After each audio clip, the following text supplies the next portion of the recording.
ሰላም ጤና ይስጥልን እንደምን አላችሁ? ቸርነት መንግስቴ ነኝ ከኪ ሃውሲንግ ፋይናንስ ሶሉሽን። ስለ ኪ ሃውሲንግ ፋይናንስ ሶሉሽን ስለ ሞዴሉ እንደዚሁም ደግሞ ተያይዞ ስለምንከተለው ማርኬቲንግ ስትራቴጂ ማብራሪያ ሰጣችኋለሁ።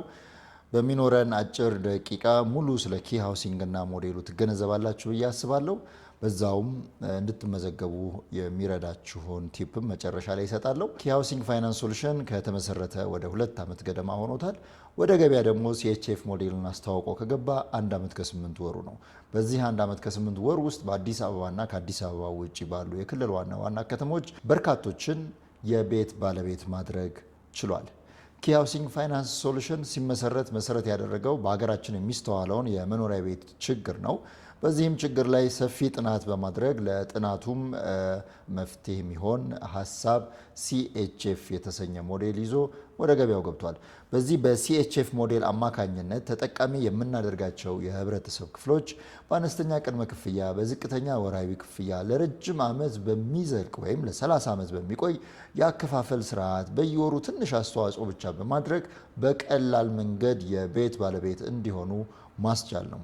በዚሁ መሰረት ኪ ሃውሲንግ ፋይናንስ ሶሉሽን ከዚህ በፊት የቤት ባለቤት መሆንን እርግፍ አድርገው የተው በገቢ ደረጃ አነስተኛ የሆኑትን የህብረተሰባችንን ክፍሎች በተግባር የቤት ባለቤት እያደረገ ይገኛል። ከዛም በተጨማሪ ይዞ የመጣው ሲኤችኤፍ ሞዴል ቀላል በመሆኑ ቀላል ነው በሚል መሪ ቃል ይታወቃል።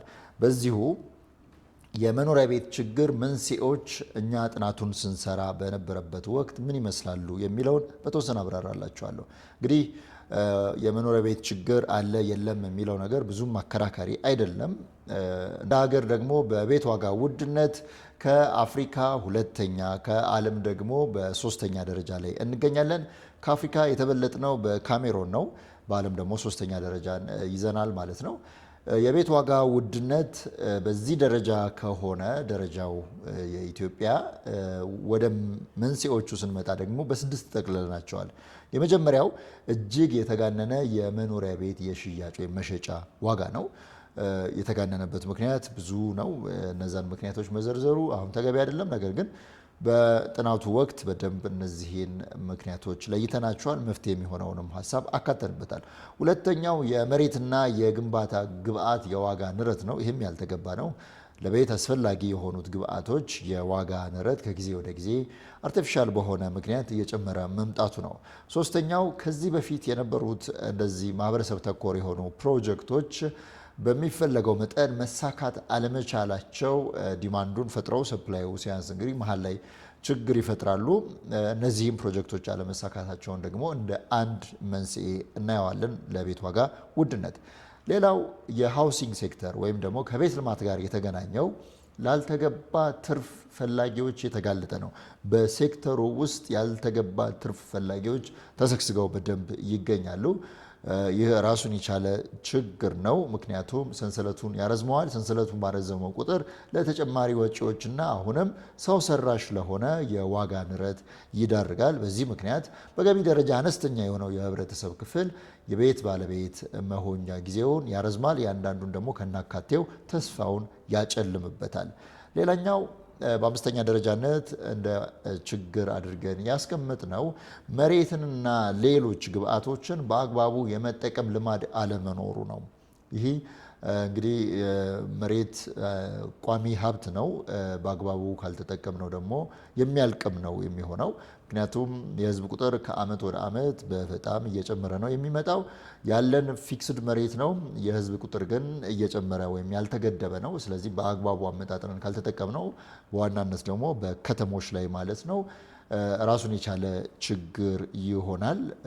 እንዲህ ተፈጥሮ የሰጠችን መሬት በውድ ዋጋ እንዲገዛና እንዲሸጥ ይሆናል ማለት ነው። ይህ ደግሞ ለቤት ግንባታ ወይም ለቤት ልማቱ አንድ ግብአት ስለሆነ ቅድም ወደ ጠቀስነው ችግር ወደኋላ ይመልሰናል። የመጨረሻው እንደ ሀገር የግንባታ ቴክኖሎጂዎች የዘመኑ አይደሉም። እውነት ነው፣ የተወሰኑ መሻሻሎች አሉ። ስቲል ግን የዘመኑ አይደሉም። የሚቀሩ በርካታ ነገሮች አሉ። ከቅርብ ዓመታት ወዲህ ወደ ሀገር ውስጥ የገቡ አንዳንድ ቴክኖሎጂዎች ወይም ደግሞ ብቅ ብቅ ያሉ ሀሳቦች አሉ። አሁንም ቢሆን ዓለም ከደረሰበት አንጻር የምንከተለው መንገድ ትራዲሽናል ነው ወይም ደግሞ ኮንቬንሽናል የምንለው ነው። እነዚህ በጠቅላላ ሲደማመሩ አንድ ሰው የመኖሪያ ቤት ባለቤት ለመሆን የሚያስፈልገውን የገንዘብ መጠን እጅግ በጣም ብዙ ያደርጉታል። ይህም አብዛኛው ቅድም እንደጠቀስኩት አነስተኛ ገቢ የሚያገኝ ወይም ደግሞ ዝቅተኛ የሚባለውን ገቢ የሚያገኝ ስለሆነ የቤት ባለቤት መሆንን ከናካቴው እርግፍ አድርጎ ትቶት እንግዲህ የህይወት አጋጣሚ በፈቀደው መንገድ ልጓዝ በሚል እየተጓዘ ይገኛል። ይህንን ችግር መነሻ አድርጎ ነው እንግዲህ ኪ ሃውሲንግ ፋይናንስ ሶሉሽን CHF የተሰኘው ወይም ምህጻረ ቃሉ ሲተነተን ኮመን ሃውሲንግ ፈንድ የተሰኘ ሞዴል ኢኮኖሚስ ኦፍ ስኬል ሞዴል ላይ መሰረት አድርጎ ቀርጾ ወደ ማህበረሰቡ የገባው። እንግዲህ ይህ ሞዴል ምን ይመስላል የሚለውን ከማብራራቴ በፊት ሞዴሉ የተመሰረተበት ጽንሰ ሀሳብ ምንድነው ነው? ሞዴሉ የተመሰረተው ኢኮኖሚስ ኦፍ ስኬል የሚባለው ጽንሰ ሀሳብ ላይ ነው። ኢኮኖሚስ ኦፍ ስኬል ማስ ፕሮዳክሽን ዊዝ ሚኒማል ፕሮፊት ፐር ዩኒት የሚል እሳቤ ያለው ነው። በጣም ብዙ ማምረት ከእያንዳንዱ የምናገኘውን ትርፍ ደግሞ ጥቂት ማድረግ በሚል አሰራር ነው የሚሄደው። በዚሁ መሰረት ብዙዎችን የቤት ባለቤት እናደርጋለን። ከአንድ ሰው እንደ ኪ ሃውሲንግ ፋይናንስ ሶሉሽን የምናገኘው ትርፍ ደግሞ ጥቂት እንዲሆን አድርገነዋል። ይህም በገንዘብ ደረጃ አንድ ሰው ከተመዘገበበት ዕለት አንስቶ በ30 ዓመት ውስጥ የቤት ባለቤት ሆኖ ዕዳውን ከፍሎ መሰል ነገሮችን አድርጎ ጨርሶ ለኪ ሃውሲንግ ፋይናንስ ሶሉሽን በድምሩ ሲደመር የሚከፍለው ከታክስ በኋላ 70 ሺህ ብር ገደማ ነው። ምን ማለት ነው? በቀን 5 ብር ከ36 ሳንቲም። እውነት ነው፣ ከአንድ ሰው አያዋጣም፣ ከሁለትም ከአንድ ሺህም ከሁለት ሺህም አያዋጣም። 100 ሺዎችን የቤት ባለቤት በምናደርግበት ወቅት ግን ኪ ሃውሲንግ ፋይናንስ ሶሉሽን ያዋጣዋል። ይህንን እሳቤ ይዘን ወደ ገበያ ስንገባ CHF ሞዴልን ተጠቅመው የቤት ባለቤት ለማድረግ እየሰራን ነው። እነዚህን 100 ሺህ ሰዎች የቤት ባለቤት የምናደርገው በአመት 2 ጊዜ በምናደርገው እድለኛ መለያ መርሃ ግብር ነው። በድምሩ በ10 ዓመት ውስጥ 20 እድለኛ መለያ መርሃ ግብር ይኖረናል።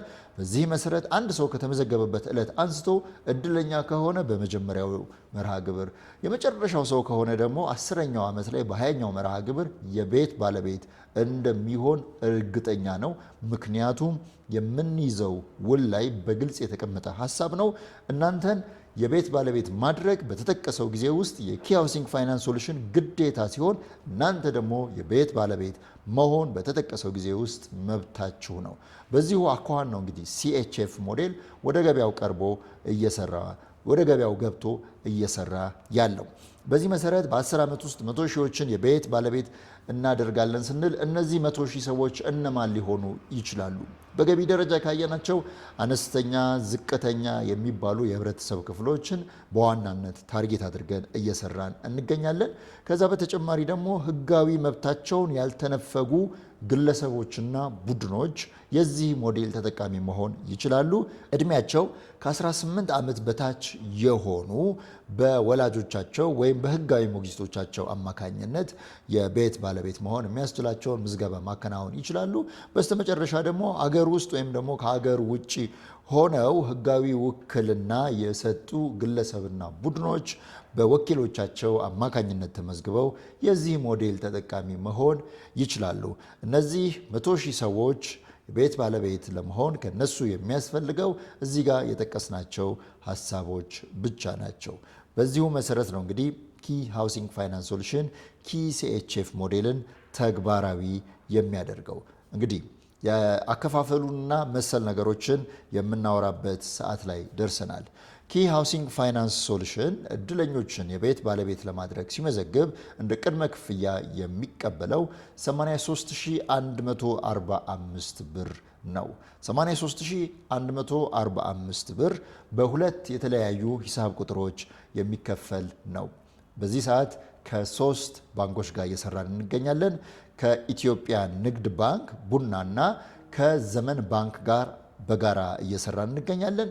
ከነዚህ 3 ባንኮች በአንዱ ባንክ ላይ በአካል በመቅረብ 83145 ብር ክፍያ እንፈጽማለን። ክፍያው ሲፈጸም ብሩ በሁለት የተለያዩ አካውንቶች ይገባል።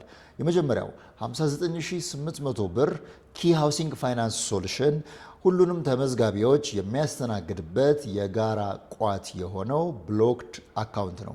ወደዚህ ብሎክድ አካውንት የምንፈጽመው ክፍያ 59800 ብር ነው። የተቀረው 23345 ብር ኪ ሃውሲንግ ፋይናንስ ሶሉሽን ለሚሰጠው አገልግሎት የምንፈጽመው ክፍያ ነው። ለዚህም ቫት ደረሰኝ ያቀርባል። ይህን ክፍያ ከፈጸምን በኋላ እንደምንመርጠው የመኝታ ቤት አይነት ወርሃዊ ቁጠባ እንቆጥባለን። ልብ በሉ 83145 ብር ክፍያ ስንፈጽም ወዲያው ኪ ሃውሲንግ ፋይናንስ ሶሉሽን በ8 አንቀጾች የተደራጀ ሀሳብ የያዘ ውል ይሰጠናል። በዚህ ውል ውስጥ ግዴታና መብቶች አሉ። የእናንተ መብት በተጠቀሰው ጊዜ ውስጥ የቤት ባለቤት መሆን ነው። የኪ ግዴታ ደግሞ እናንተን የቤት ባለቤት ማድረግ ነው። በዚሁ ውል አማካኝነት እንደመረጣችሁት የመኝታ ቤት አይነት በየወሩ ከ2000 ብር ጀምሮ ትቆጥባላችሁ። ምን ማለት ነው? የመረጣችሁት ቤት ባለ አንድ መኝታ ቤት ከሆነ ከ40 ካሬ ሜትር ይጀምራል። ወርሃዊ ቁጠባው 2000 ብር ነው። እንዲሁም በተንቀሳቃሽ ሂሳብ ቁጥር በየወሩ ለዚህ መኝታ ቤት የምትከፍሉት የአገልግሎት ክፍያ 345 ብር ነው። ወጥ የሆነ የአገልግሎት ክፍያ ነው ያለን ለሶስቱም። በተመሳሳይ ይቀጥላል። ባለ አንድ ግን ወርሃዊ ቁጠባው 2000 ብር ነው። ባለ ሁለት መኝታ ቤት ከሆነ የመረጣችሁት ካሬ ሜትሩ ከ70 ካሬ ሜትር ይጀምራል። ከ70 ካሬ ሜትር ወደ ላይ ከፍ ይላል ማለት ነው። ለዚህም ባለ ሁለት መኝታ ቤት የምትከፍሉት ወይም የምትቆጥቡት ወርሃዊ ቁጠባ 2500 ብር ነው። አሁንም የመረጣችሁት ባለ 3 መኝታ ቤት ከሆነ ወርሃዊ ቁጠባው 3500 ብር ነው። ሁሉም ላይ 345 ብር የአገልግሎት ክፍያ በየወሩ ይኖራል። ይህንን ወርሃዊ ቁጠባ ቅድም በጠቀስኳቸው ባንኮች በአካል በመቅረብ በሚሰጣችሁ የኪ መለያ ቁጥር አማካኝነት በየወሩ ትቆጥባላችሁ። ለዕጣ ብቁ ለመሆን ከእናንተ የሚጠበቀው ወይም እንደ መስፈርት የተቀመጠው ይህ ወርሃዊ ቁጠባ ብቻ ነው።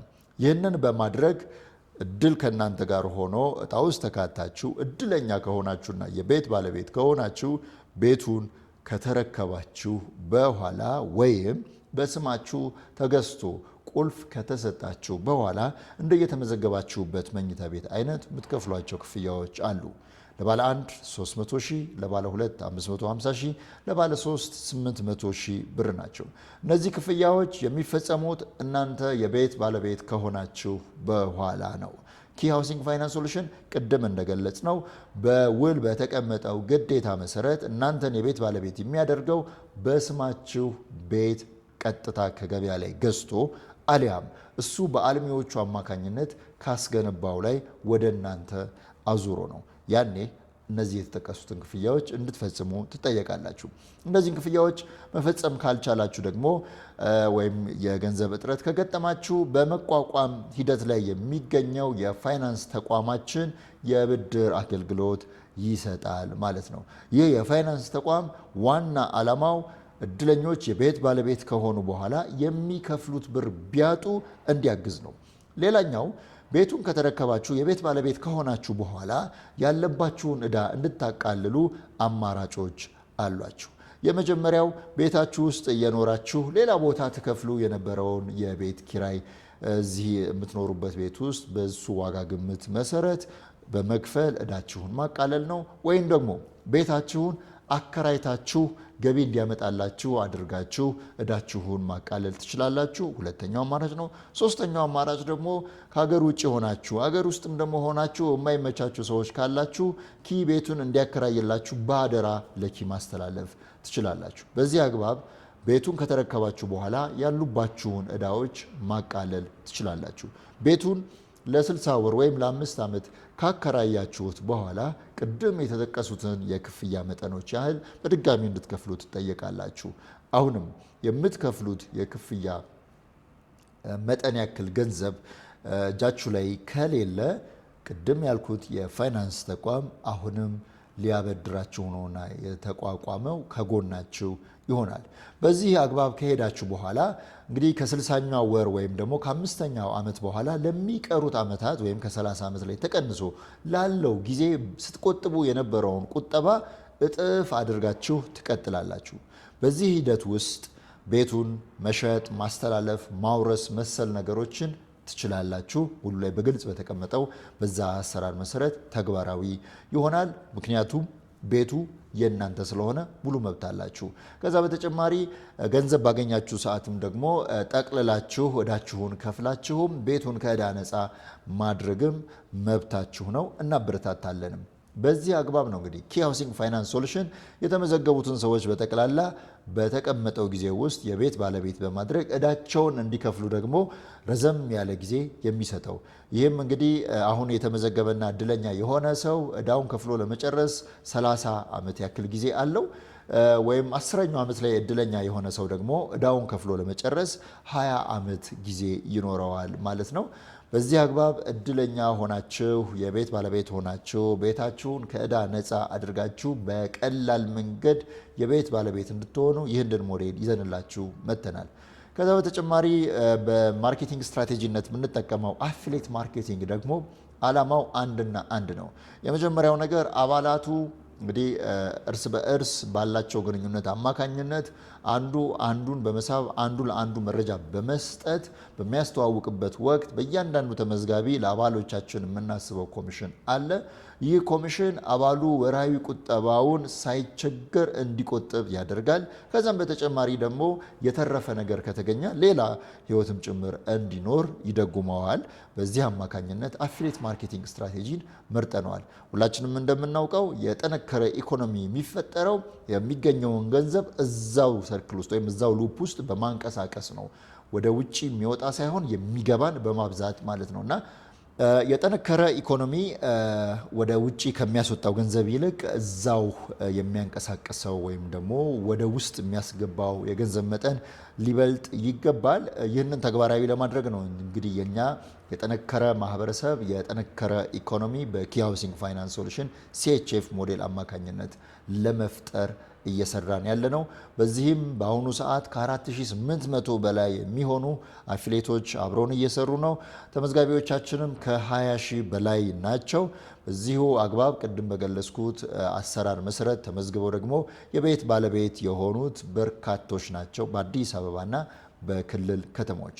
ይህንን መረጃ እንደ መነሻነት ሰምታችሁ ተጨማሪ መረጃዎችን ቢሮአችን በአካል በመቅረብ በመውሰድ እንደዚሁም ደግሞ ማህበራዊ ሚዲያዎቻችንን በመቀላቀል በቂና ትክክለኛ መረጃዎችን አግኝታችሁ ተመዝግባችሁ የቤት ባለቤት የመሆን ህልማችሁን እንድታድሱ እንደ ኪ ሃውሲንግ ፋይናንስ ሶሉሽን እንጋብዛለን። ቀላል ነው ብለን ጀምረን በቀላል መንገድ በርካቶችን የቤት ባለቤት ማድረግ ችለናል። በዚህ ሰዓት ደግሞ በአዲስ አበባ ከ40 በላይ በሚሆኑ ሳይቶች መኖሪያ ቤቶችን እያስገነባን እንገኛለን። በጠቅላላው ስለ ሞዴሉና ስለ አሰራራችን መረጃ የምንሰጥበት ቪዲዮ እዚህ ላይ ያበቃል። መልካም ጊዜ ይሁንላችሁ። ኪ ሃውሲንግ ፋይናንስ ሶሉሽን ተቀላቅላችሁ የቤት ባለቤት ሁኑ። አሁንም ቀላል ነው። ደህና ሰንብቱ። አድራሻችን ካሳንቺስ መናኸሪያ ረድኤት ህንፃ 9ኛ ፎቅ ኪ ሃውሲንግ ፋይናንስ ሶሉሽን ቀላል ነው።